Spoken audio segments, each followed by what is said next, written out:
Hello students, welcome to academy Jagatsinghpur Orissa. आज का हमारा सब्जेक्ट है मैथमेटिक्स स्टैंडर्ड 10 और टॉपिक है CBSE board 2 math basic questions answer with explanation. मैं पहले पार्ट में ऑलरेडी 16 क्वेश्चन डिस्कशन कर चुका हूँ। आप आके मेरे यूट्यूब चैनल पर देख सकते हैं अभी, और जो रिमेनिंग क्वेश्चन है हम इसको डिस्कशन करेंगे। क्वेश्चन नंबर 17 देख लेते हैं।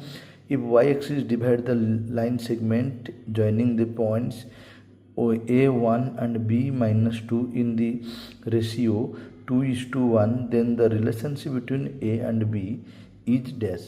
तो आपको पता होगा जो हम रेशियो का फॉर्मूला होता है, क्या होता है, x is equal to m1x2 plus m2x1 whole divided by m1 plus m2, y is equal to m1y2 plus m2y1 whole divided by m1 plus m2।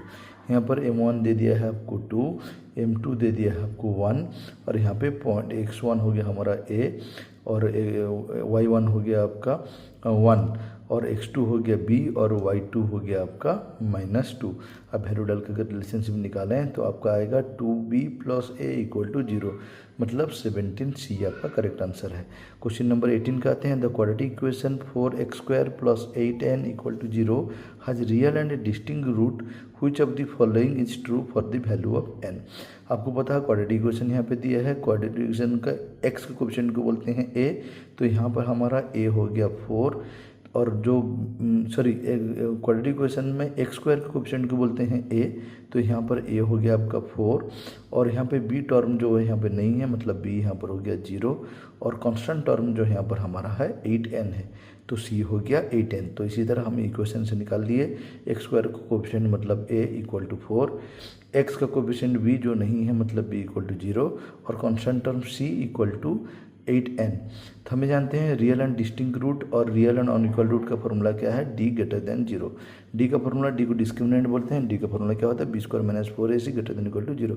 अगर हम इसमें फॉर्मूला में डालें ये वैल्यू तो हमारा आंसर आएगा n लेस देन 0। तो 18 का d हो गया आपका करेक्ट आंसर। आसेसन रीजन क्वेश्चन देख लेते हैं। 19 नंबर क्वेश्चन आसेसन में दिए है, for an acute angle a the value of the sec a is always greater than 1, ये ट्रू है।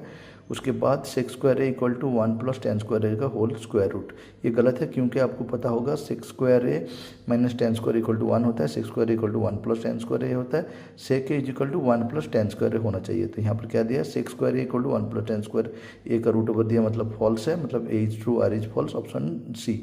20 नंबर का अगर क्वेश्चन देखें, the pair of the linear equations y equal to x and y equal to 2x has infinite many solution, ये false है, क्योंकि यहाँ पे अगर हम टेस्ट करें तो a1/a2 आपका आता है, इन आपका सोल्यूशन आएगा